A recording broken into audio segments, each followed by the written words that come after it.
America's Mayor Live. Tonight, of course, is the President's State of the Union speech, which will be given in approximately 1 hour. The President has teased that it will be very, very long. We don't know if that's a tease, because then again, he said it will be only a little over half hour. And if that's the case, it won't be very, very long. But we do have some breaking news that's I think, great moment. In some ways, very, very, very, very significant. We've talked to you, as you know, about the people Mojahedin al-Khalq. That is the MEK. It's a group that's been around since before the overthrow of the Shah, played a role in the overthrow of the Shah. It is largely a political group, but it has a very, very, very significant military arm as well that has had great success at various times in and around Iran. So I will tell you what the breaking news is. The People Mojahedin Organization of Iran, which is an organized resistance within that country, has clashed with the IRGC, and it's done it in a very, very significant and bold place. It's done it right in front of Ayatollah Khomeini's headquarters in Tehran, resulting so far, and I have two different reports, one a public report and the other an internal report, and I'm trying to be careful because although I did speak to them last night, I haven't had a chance to have a conversation right before the show to see what's public and what isn't. I see John Solomon, my good friend, has done a report on this, and it also appears in several dispatches. That's right. So I'm going to use that rather than the documents I got from them. And then I'll go back and compare the two when we take a break and see if there's anything else I can tell you beyond that, okay? Because there are things that are beyond what has been reported. But here's where it stands right now. The People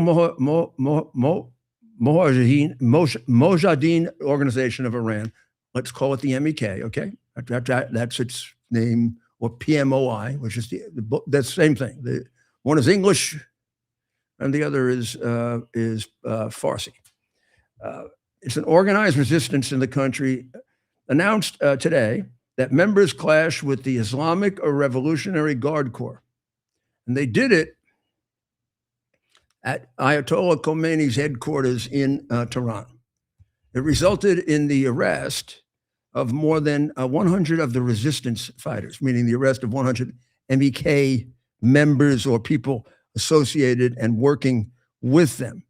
More than 150 of the Mujahideen fighters who had participated in the storming of the headquarters were safely returned to their bases.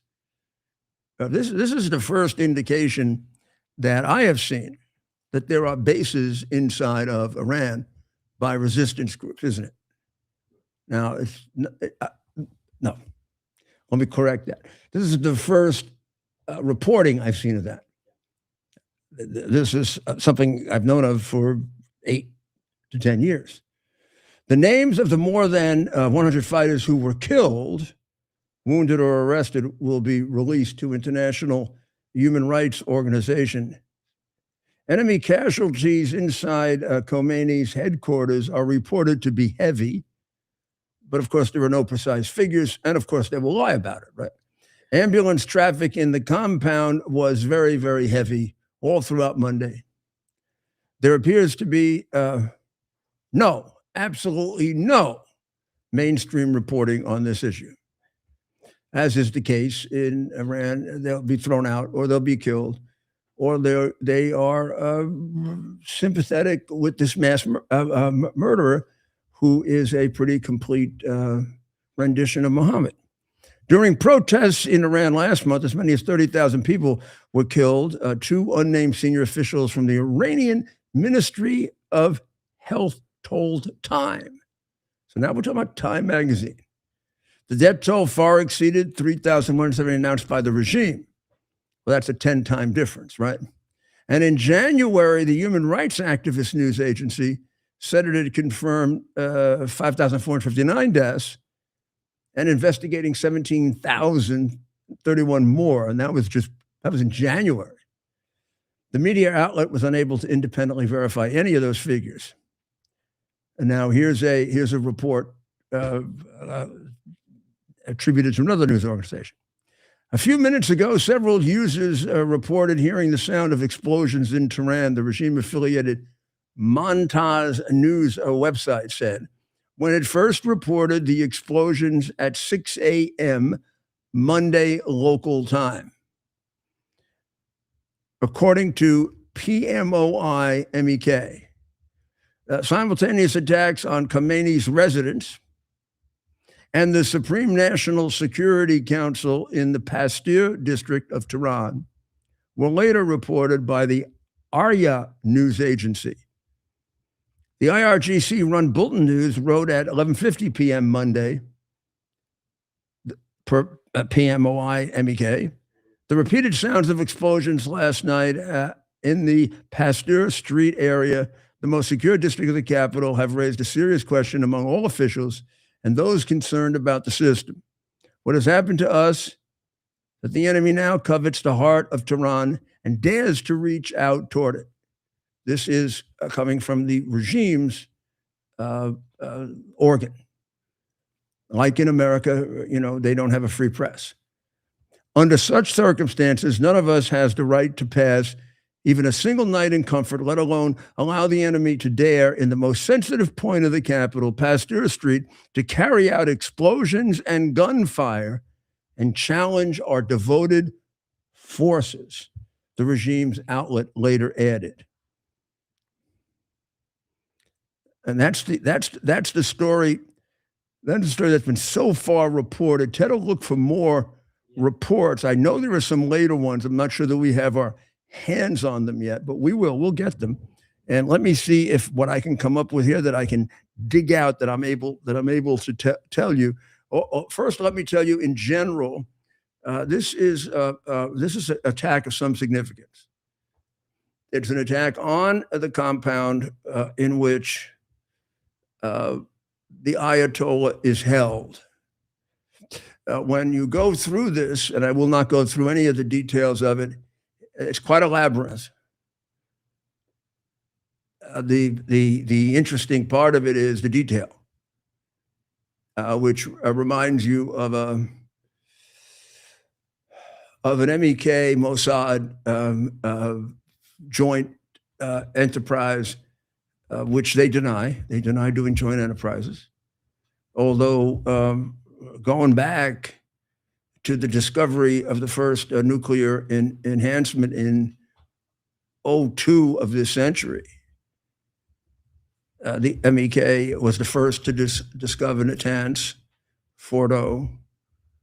It wasn't really for 3 or 4 years they were taken seriously. Now they have been maligned. They've been called a cult. They've been called terrorists. They've been called Clinton listed them as a terrorist, admittedly only to placate Iran, hoping that you could negotiate with them. Of course, that failed completely. The MEK has a very, very substantial, easily observable, verifiable, accountable organization outside of Iran. I've seen most of it. My colleagues, who I am totally confident in, like Torricelli, Senator Torricelli, that you saw the other night, or so many others, have seen all the rest of it. Together, we can describe the length and breadth of MEK, PMOI, or the NCRI, which is a larger group that brings in other organizations like MEK and is growing very, very rapidly with the addition of 2 Kurd major groups in the last several days, who are fighting in their part of Iran now as we speak. Now, you're not hearing any of this. What I read to you, although it's online, it is published. You can find it. You better get it quickly, or it could be taken down. The regime has unbelievably sinister connections with the media. It's not China. It's not as controlled as China, but it's a lot more controlled than Russia. So I don't know where you want to come in on that. A lot more controlled than North Korea, a lot more controlled than maybe the second most in the world. Maybe. The command headquarters of POMI announced this on Monday, and the clashes went on all during the day of Monday with the forces guarding Khomeini's headquarters on Pasteur Street in Tehran. More than 100 PMI MEK fighters were martyred or arrested. More than 150 have returned to the base. Enemy casualties known as the Khomeini compound is known as the Motahari complex. The casualties are reported to be heavy. No precise figures are available, but an observation of the ambulance traffic would appear that the casualties that are at least as heavy, the casualties on them are at least as heavy as the casualties they subjected the revolutionaries to. The streets have been closed throughout the day. This is a report of about 5 hours ago. So, and of course, right now, see if you can get me the exact time in Tehran.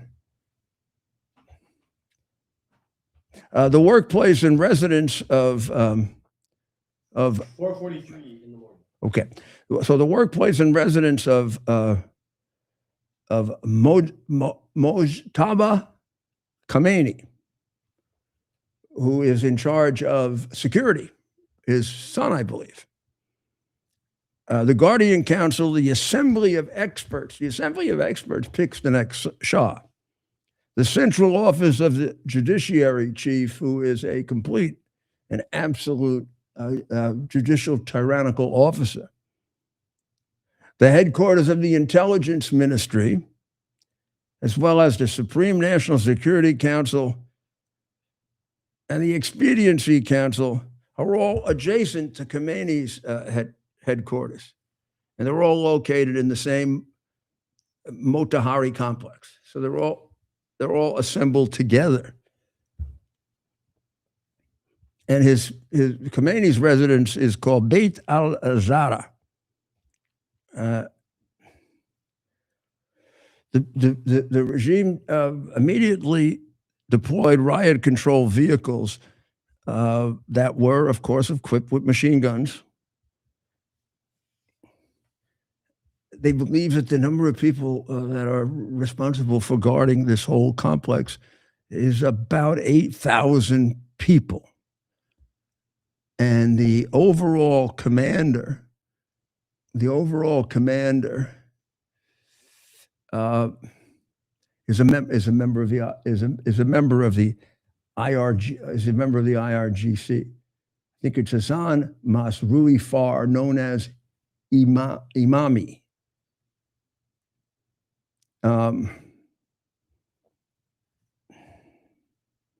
So that's, and now there has been provided quite a detailed list of things that until I know that these are safe to publicly disclose, you've just heard what I believe I can safely disclose, but the rest of it just gives you The rest of it gives you a certain amount of assurance you're dealing with very, very professional people.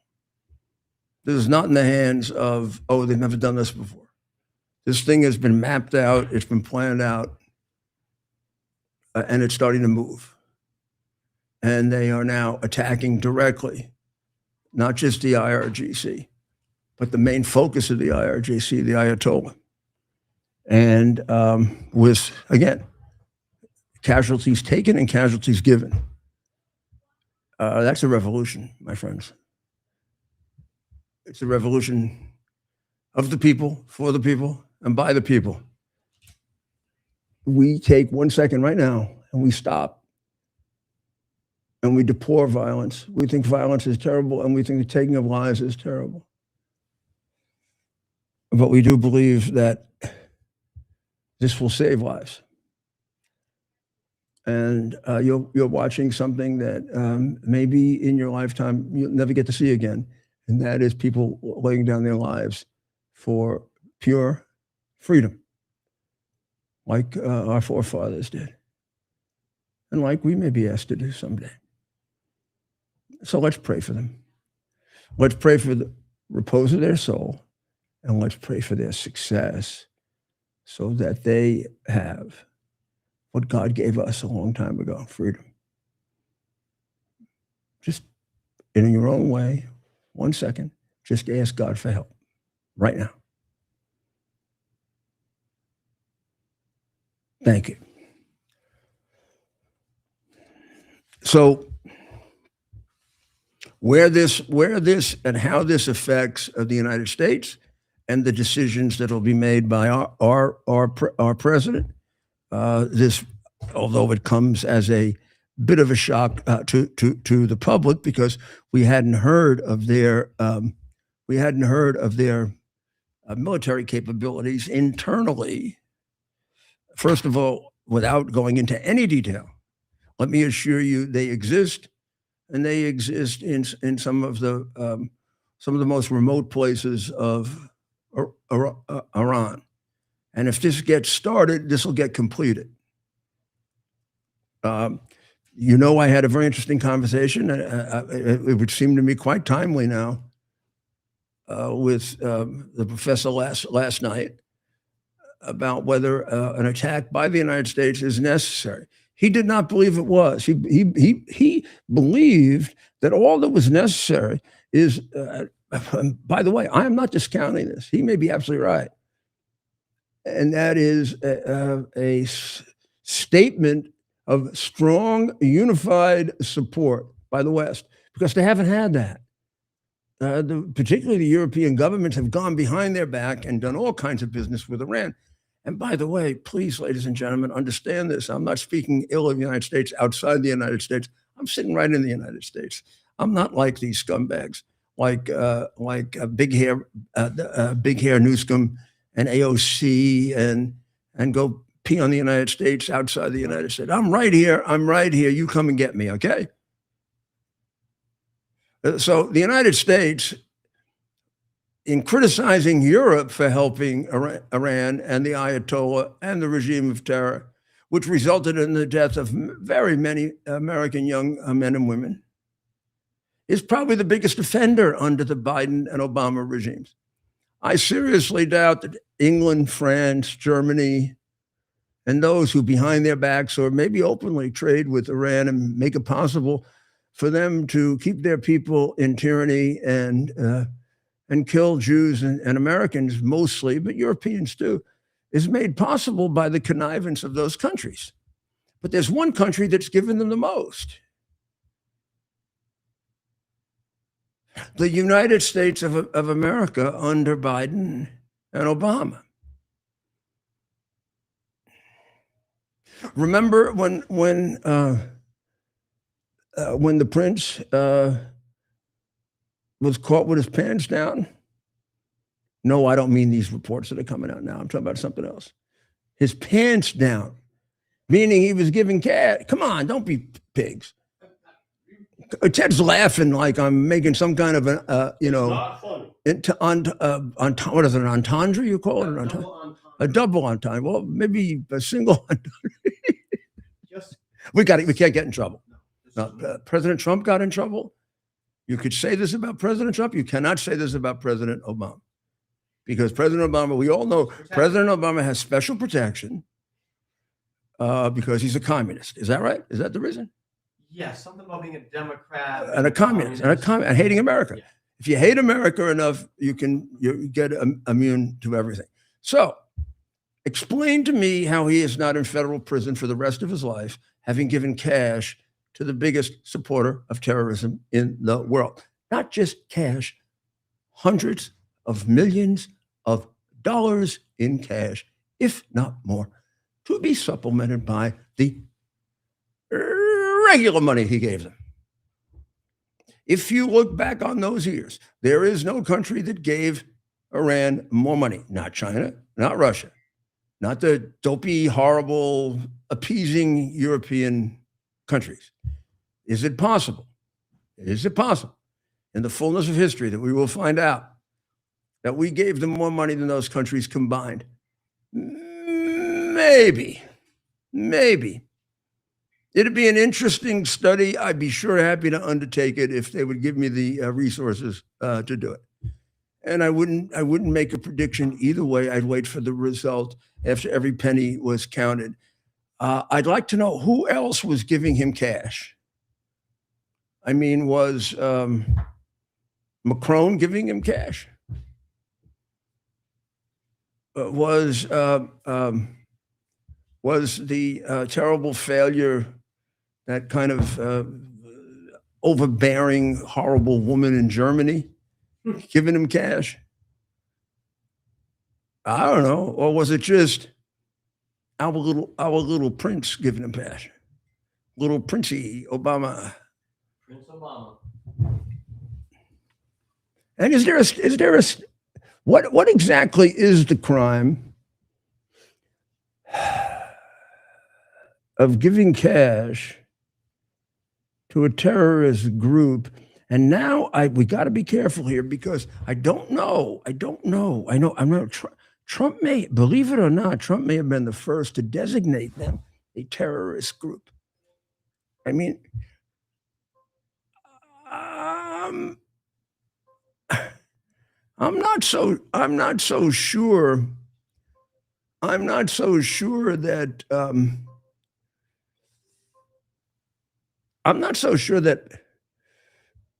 they were a terrorist group at that time.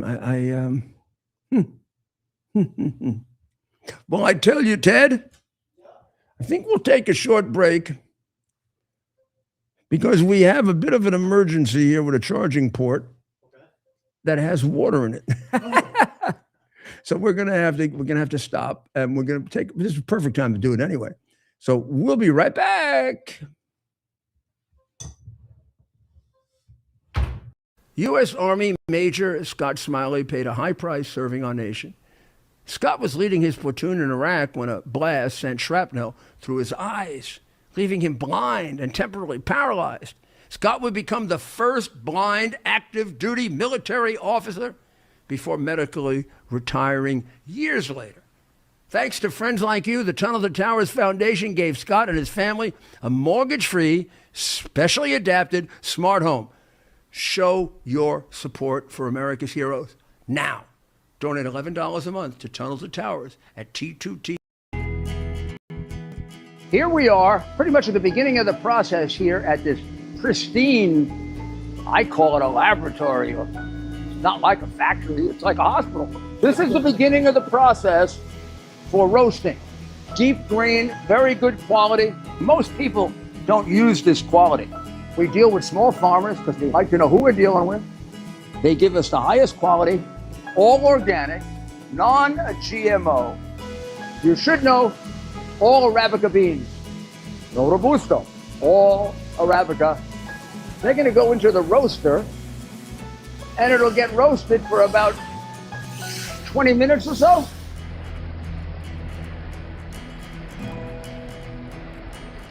Oh my goodness, look at these. My goodness.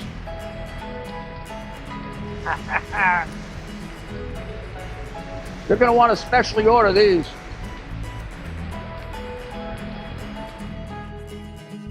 This is what goes into Rudy's coffee.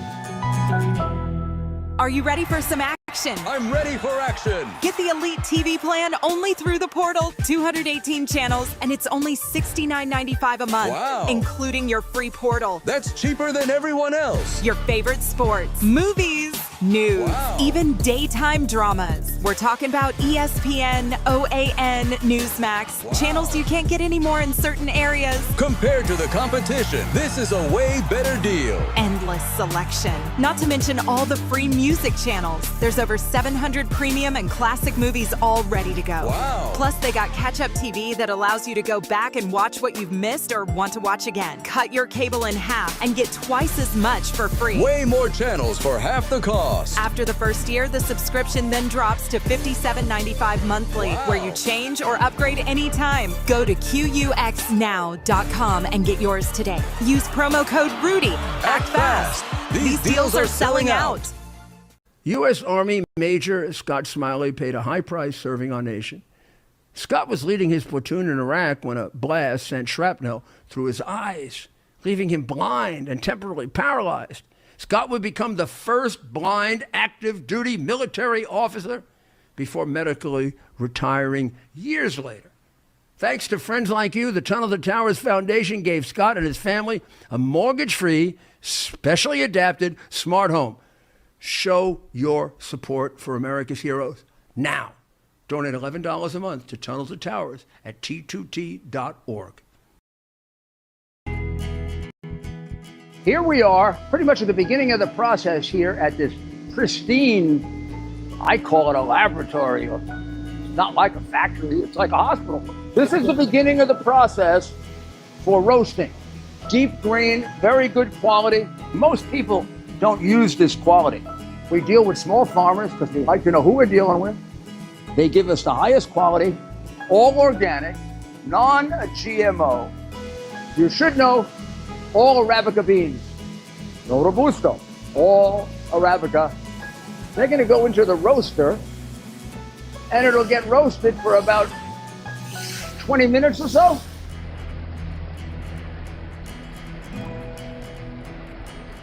Oh my goodness, look at these. My goodness.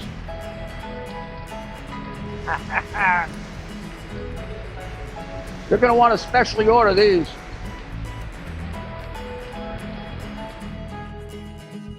This is what goes into Rudy's coffee.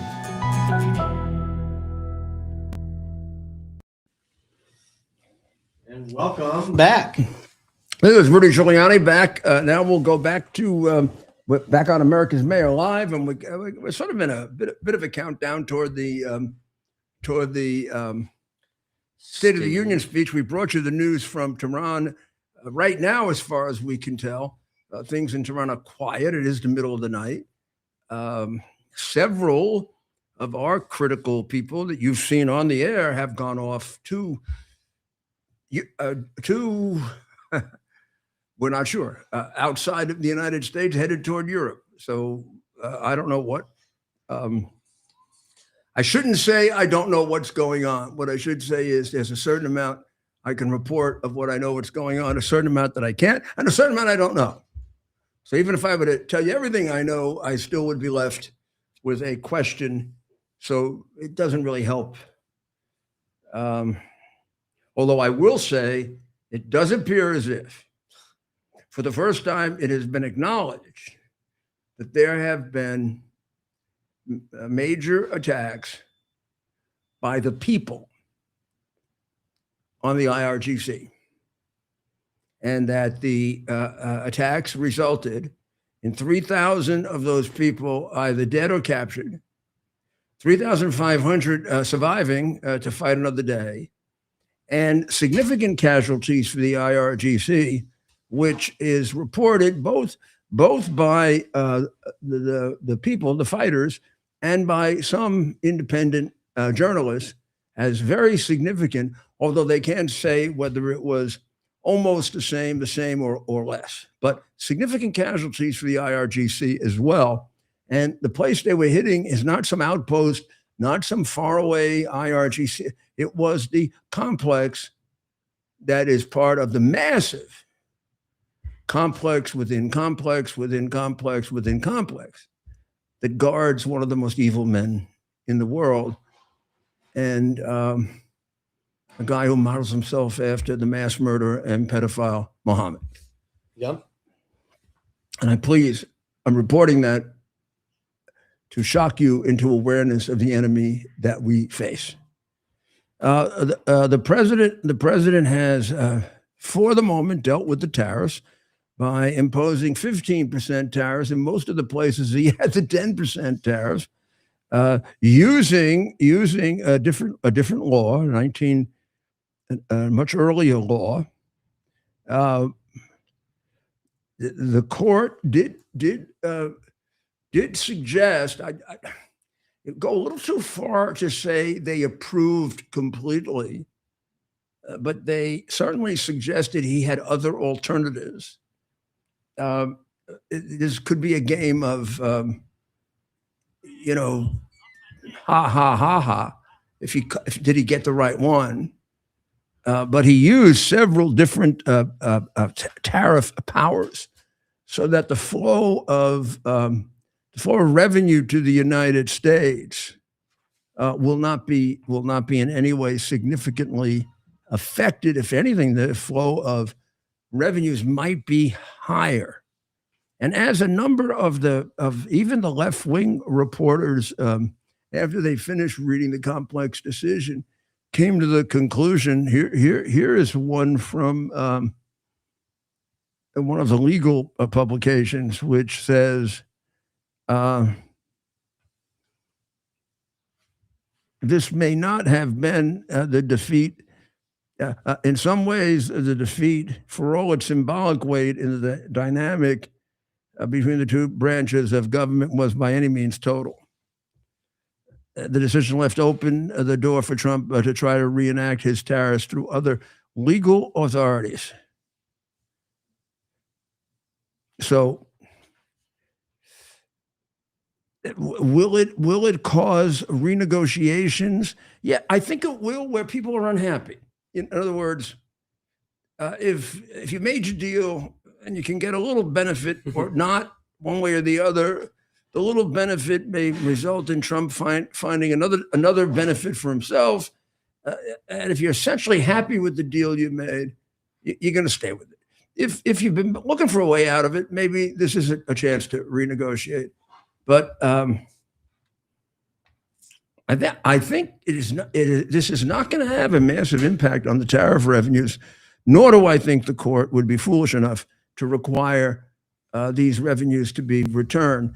The fact is that the president was acting in good faith when he did this. His interpretation of the Constitution, which allowed him to do this, affirmed by 3 very responsible judges, is a reasonable interpretation. It wasn't the one the court decided was the right one, but this is not absolute science here. Another court at another time could come to 6-3 the other way on this. So in a situation like that, I don't think you're going to have, you can't say the president acted wrongfully in doing this. This was a justifiable interpretation of the laws that were in front of him. Were there more careful ways to do it? Yes. But were there ways that would broaden executive power as much? No. Was this an attempt not only to get the revenues, but to broaden executive powers for the future? Yes. And was it done? It appears as if by now imposing the 15% tariffs without loss of any revenue. Answer to that is without the loss of any revenue. So if there is a loss, there's a theoretical loss in some powers that the president believed he had, he doesn't have. He has other ways of getting at the same thing, maybe a little more circumlocuous. Maybe he was happy to do it more directly that way, but he can get to the same or better result.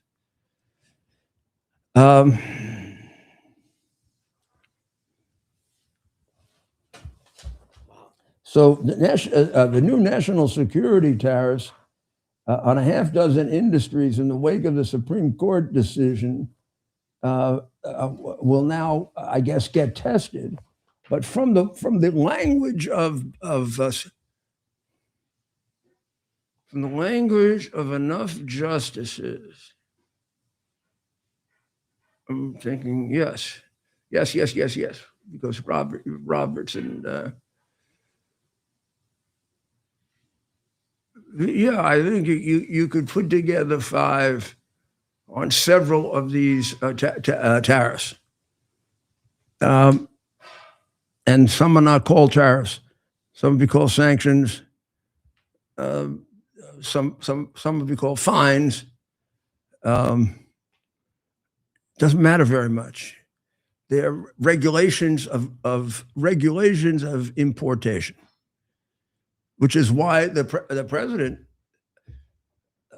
said under that description, president has if there's an emergency, he declares an emergency, he has full power to regulate commerce in the interest of the United States.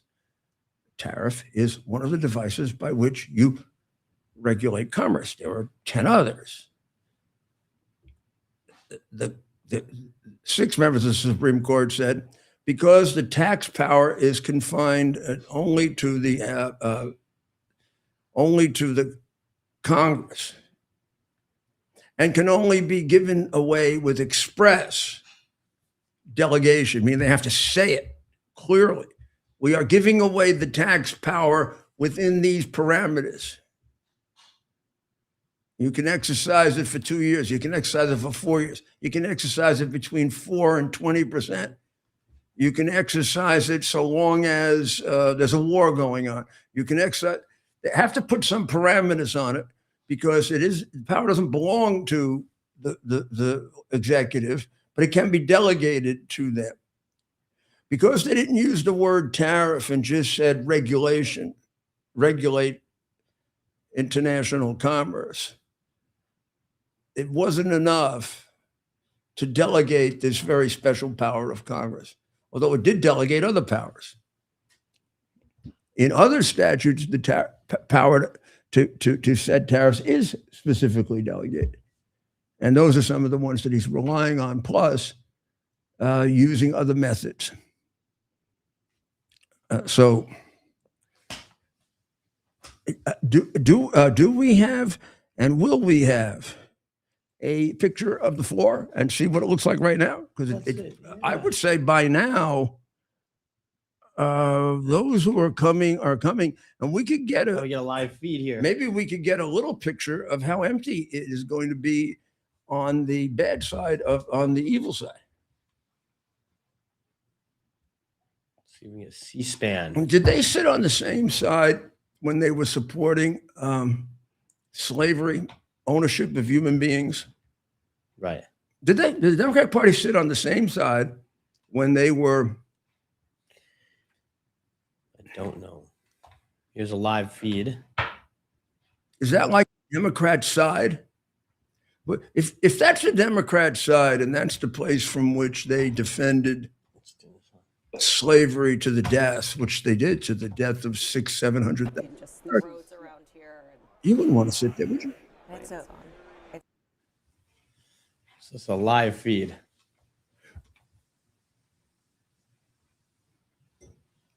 Well, the generals don't look busy tonight, so Yeah. that might be a good sign or a bad sign, depending on what side you're on, right? Right.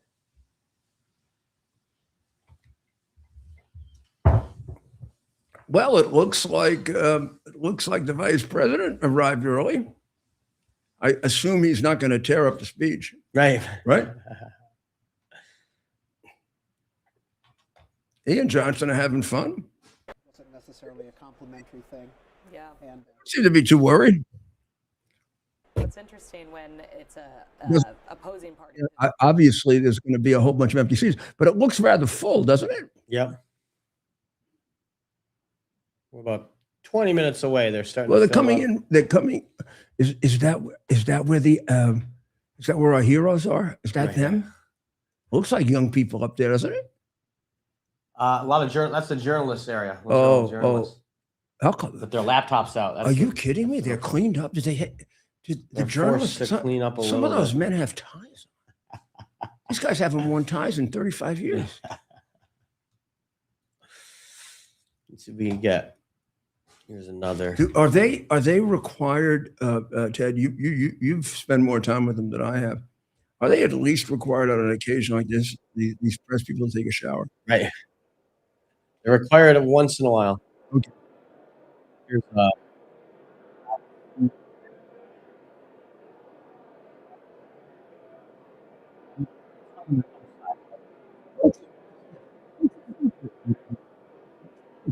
Yeah, I know this is like a iconic thing. The president comes in, they all surround him, et cetera, et cetera. Don't you think, for the interest of safety, they could make it a cleaner entrance without these people hanging around them? yeah.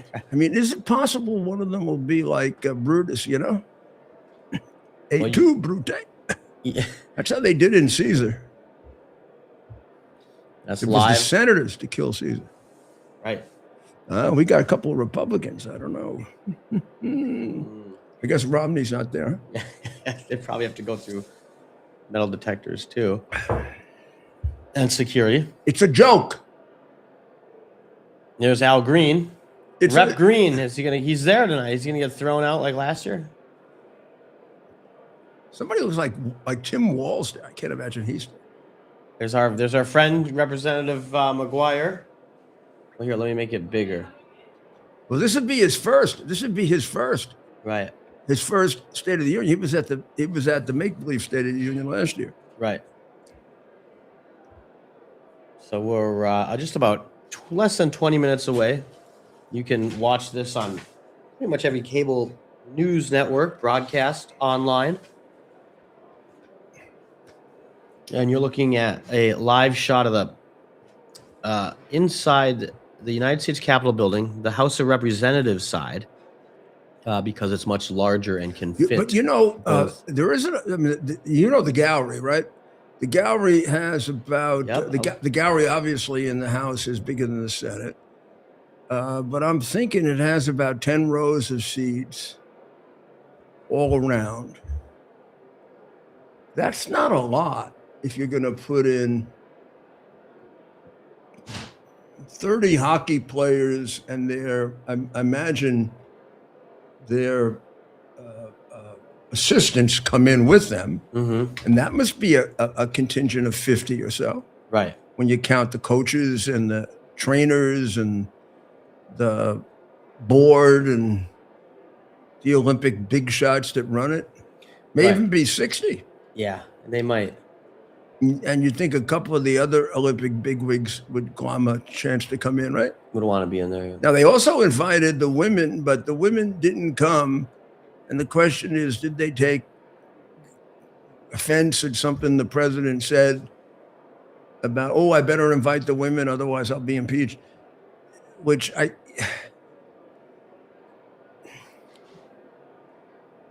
it's a joke. It's a joke, yeah. There's nothing against women. Gosh almighty. He was very excited when they won. Very, very excited when they Right. won. So But- we're just maybe the women's groups are surrounded by like those feminazis and right. Well, President Trump, of course, And you know, called- the Olympics is not totally happy with him because he's put down some very strict rules on males competing in female sports in Los Angeles. If they're intending to do it, he's not even let them in the country. right. So we're trying to find some pictures of them at the White House today. You know, that was soccer must be a toughest sport to the Olympics. Soccer people, there's no question. Oh, were they there already? Oh, wasn't that nice? Dr. Maria, would you like to see something really good? There are terrific pictures of the president. They're all giving him their medals to wear. Hey, that's cool. There we go. I never thought I'd ever have this on my.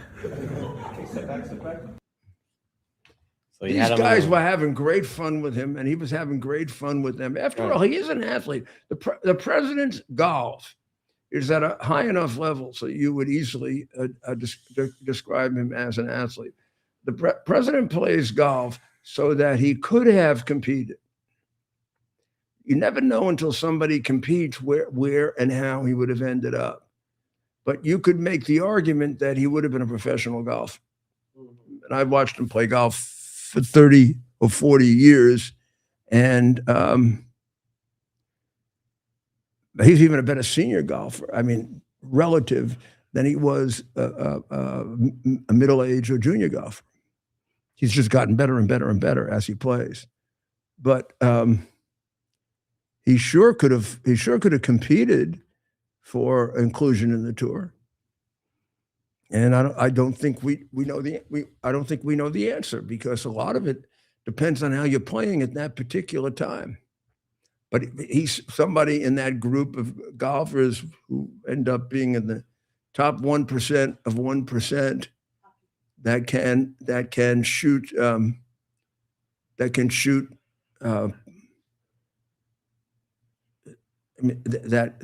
shoot below par. So you would have to say he's an athlete. And do you know that hockey players, by and large, make the best golfers? Makes sense. Yeah. Generally, golf teachers will tell you the easiest professional athletes to convert to golf are hockey players, because their swing, their slap shot particularly, is much more similar to the golf swing than the baseball swing, which is much more of a, it's really much more of a jerk swing, meaning you apply strength and power at different parts of the swing. A lot of batters do. Most batters do not make a completely uniform swing of the bat. Whereas in hockey, when you do a slap shot, it's a uniform swing of the club. Maybe you apply a little more pressure as you hit the puck, but not extraordinary. Whereas in baseball, you are trying to extend enormous amount of power just at the point of impact. Now, if slightly little mistake in that, and the ball goes off to the left, the ball goes off to the right, the ball goes high, the ball goes low. And that's why in golf, that's what often leads to the slices and the balls that go in the woods and the balls that hit people. Got to be a powerful swing at a very, very high rate of speed. But the rate of speed has to be within the movement of the body. You can't be swinging out of your shoes in golf. Got to be shooting inside your. Got to be shooting inside your shoes. Robert De Niro got really nasty today. Do we have, Surprise. Do we have any? I'll look for it. I do not have it. Yeah, I mean, I don't understand why. Does he really think he was the Godfather? Yeah, that's right. That's what this guy talks. He talks tough. Well, let me look for this one. What was he going on about today, Mayor? Well, here's what I'm thinking.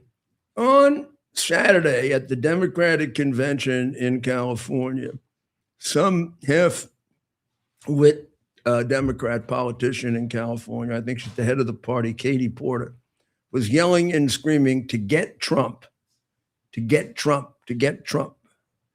And then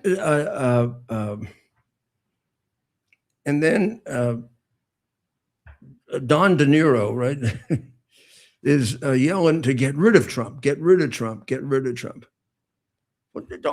Don't they know that on that day, either shortly before, while, or during they're making their comment, there's a guy entering Mar-a-Lago with a loaded gun, at least appearing as if he's going to threaten Trump. We don't know. He could have been there for somebody else.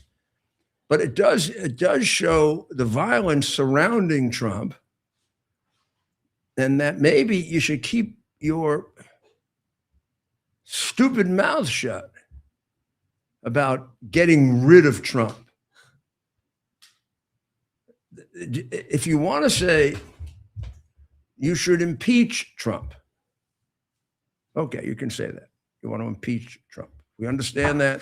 You're crazy. You're out of your mind. We understand the word impeach.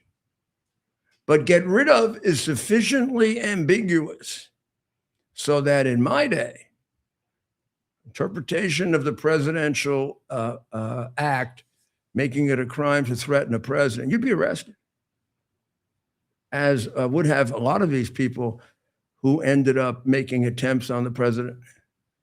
I'll tell you who would have been arrested, that guy Sullivan, who helped to orchestrate January 6th and make it look like it was Republicans who did it. The day before he did that, he was in front of the Capitol saying, let's take Trump out, let's take Trump out, let's take Trump out. Prior to that, he had sent tweets to his Antifa and Black Lives Matter followers saying, let's join on January, at that point, 6th. They were going to have their original meeting. Because we got to take Trump out. We can't wait. Now, you can't wait until the vote, right? You got to take him out on the 5th or the 6th. That's a duly elected president still in office. How are you going to take him out? And if you did take him out, that's a crime. And he's advocating for it. And the Secret Service, when it really cared very much about the lives of the presidents, would arrest everyone like that. And very often, it turned out to be a stupid person, a dummy just making a comment, but it had a good effect, right? First of all, if the person had it somewhere in the back of his head, it kind of knocked it out, right? It started giving you a base. So if I said, as I did sometimes, President Reagan is going to Salt Lake City, the Secret Service, the FBI, and other federal authorities there had a nice list. That's even pre-computer. Imagine the computer age, a nice list of people who have threatened the president. And you check up on them before he comes. You make sure they're home, they're out of town. If they're really, you put them in different categories, not so serious, very, very serious. And you keep a watch on them. Maybe the guy in Butler County would have been on that list. Maybe, I don't know. There's a chance. If you don't have it, you don't know. But nobody seems to care anymore. Maybe they will when they have a Democrat president. I don't know. It's terrible, though, that I can say that. I should not be able to say that about my country. We're getting real close. I do want to show just a couple of things because they're so important to America, Ted. Can we show two people that have been ignored?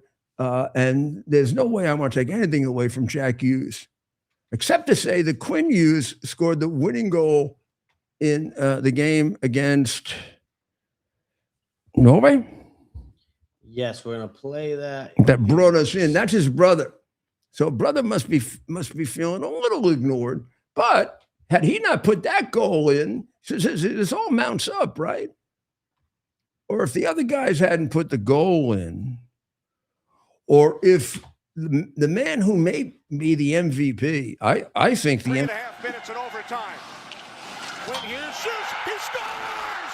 He scores! Quinn Hughes in overtime wins it. And that's his older brother. Will move on. And he did it without losing his teeth. In the semis. Watch that one more time. Now Quinn Hughes. We played 3.5 minutes in overtime. Quinn Hughes shoots. He scores! He scores! Quinn Hughes in overtime wins it. And the United States. Yeah. Slovakia in the semis. Bye. That's the brother. Oh, God, the guy's crying. The goalie's crying. He made the goalie cry. Oh, that wasn't nice. Made the goalie cry. And then, of course, you see the Kachuk brothers? Now, that's another team. The two Kachuk brothers, we love them because they love Trump. Right. The two Kachuk brothers get into fights over Trump. Now, this is Alyssa Liu, who quit the last Olympics, had a whole big thing trying to get you. And now look at that. She was like too nervous, and gosh almighty. Show the end again, Ted. I just want to, can you look at the end, Dr. Maria? Dr. Maria, can you come and look at the end? I want you to look at the end, and I want you to see if you see anything at the very end. You know, this girl was, I guess she had some kind of a breakdown at the last one, right? Yeah, she didn't compete. Yes. Was she the one that had parents that escaped the truth? Yeah, watch. Fabulous, right? Well, watch this now. Did something go wrong there? No. That's part of the dance. Okay, I just wondered if something went wrong there. No, she's very happy. That one little part looked a little bit. It's supposed to be artistic. Oh, really? It looked a little bit off balance. I don't know. So she must have known right away she won. She had flawless. She met all the. They have certain things they got to meet.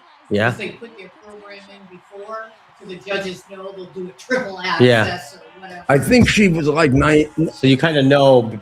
Yeah, I would based off say. hitting I would the say marks. at that point she was relatively certain that she had won.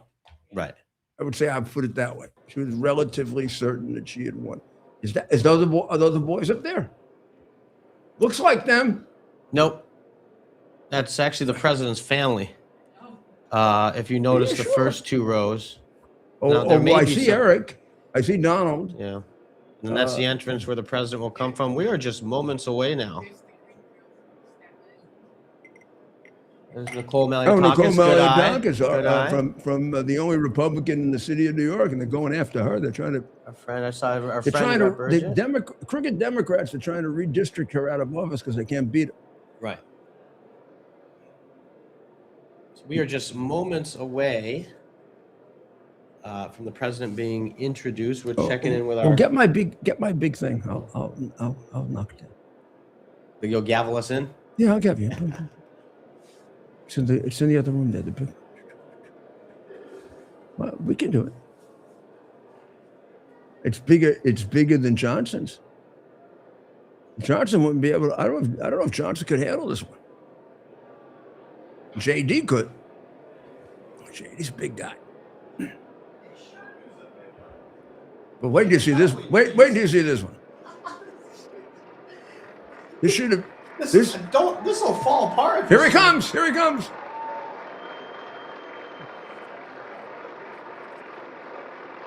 Oh, the first lady just walked in. You want to take a longer picture of this, Dad? The first lady just walked in. You want to take a longer picture of this? Okay. Hold it up.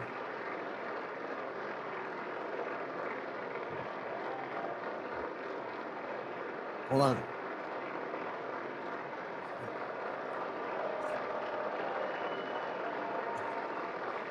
That's not gonna make. What? So that you can see that's the president's 4 children. We're missing. Yeah, I didn't see. The president's cabinet. Okay, you can. So here comes. We'll sign off. No, I we're like going to when they- sign off and then come back. We might come back. We'll see.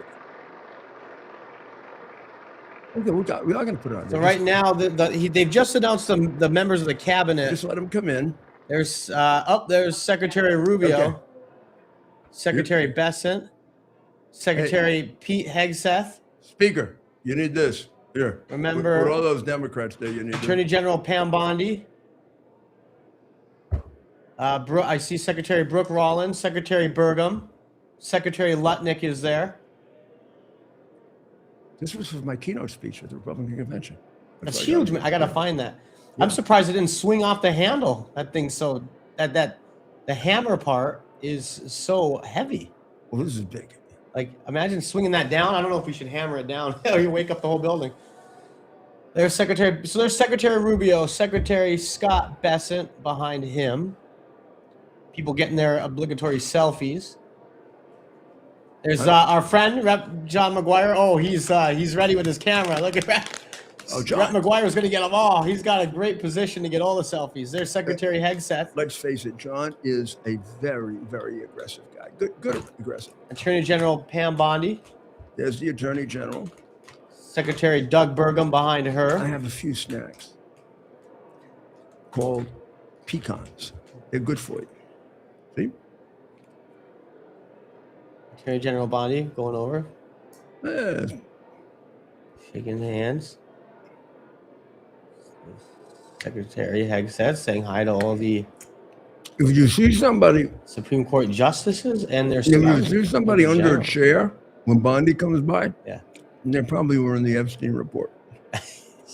They like duck away or something. They like go hide. So Maybe they will, they got confused with him and they delivered medicine to their house instead of his. Or Secretary Rollins, Brooke Rollins there saying hi to Representative Chip Roy. Our friend Rep. McGuire.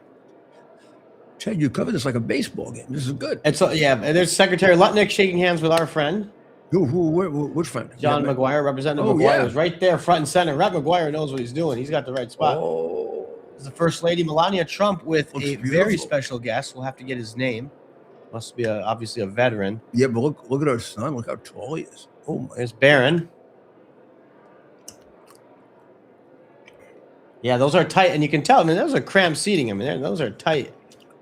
And the general's yucking it up with Secretary Hegseth, Attorney General Pam Bondi. The failure to show that the Olympic athletes means they may be brought in specially.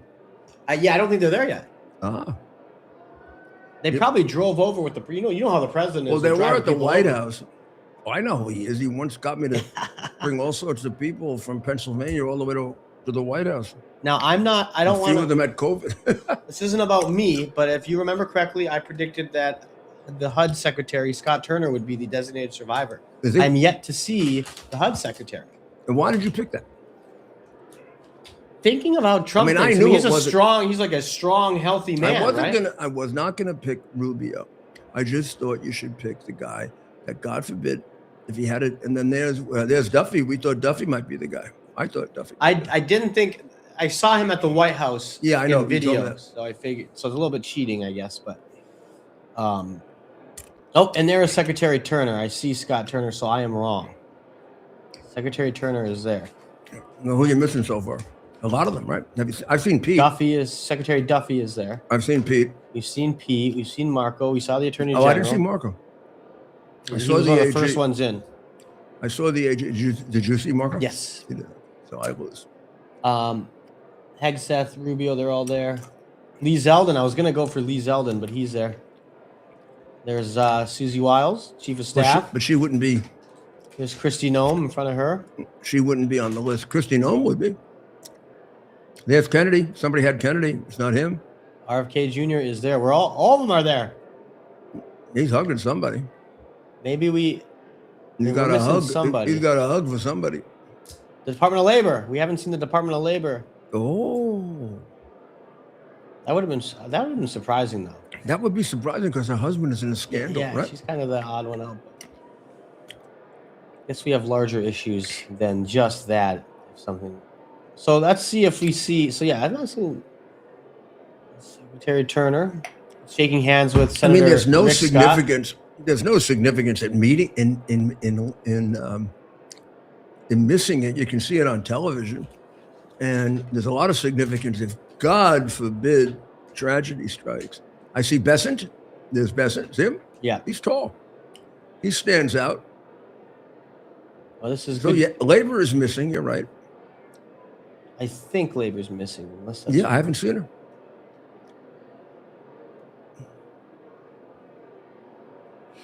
As they make their way in, there's Chief of Staff Susie Wiles just Housing? hugged our friend Is housing Representative McGuire. I saw housing. Yes, that's Scott Turner. Okay. They're all yucking it up with the crowd. Here we go. Representative McGuire's got a good spot. I mean, he's front and center. See, McGuire's an operator. He's a Knows good what he's operator. doing. Yeah, he is. Good to have a guy like that representing you. Right. That's good for the He's people gonna of push for you. Virginia. He's gonna push for you. He's not gonna sit back Yeah. there and fall asleep. So now who's walking in? These still appear to be Press senior hasn't come in yet. staff. Senior staff. There's the president's family and invited guests. Right behind you have Don There's Jr. Jared. and You see Eric. Jared? You see Jared?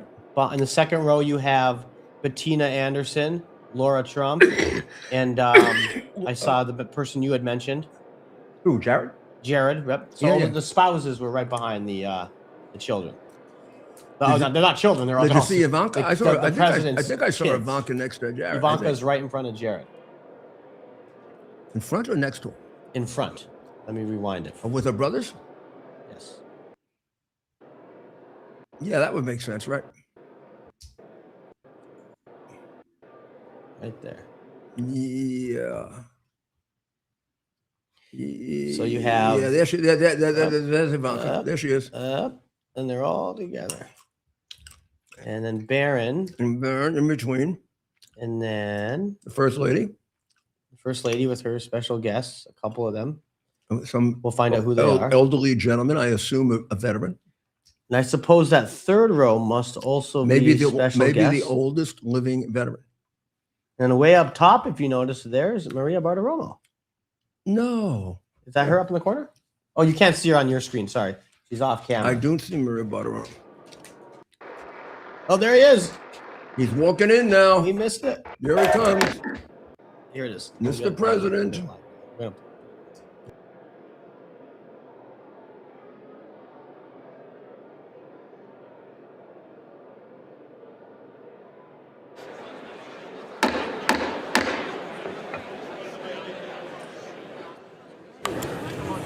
Mr. Speaker, the President of the United States.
Well, now we're all set to listen. We may come on back at the end and make a few concluding comments. We'll see how long it is. And let's listen to the President of the United States of America, one of the great ones, Donald J. Trump.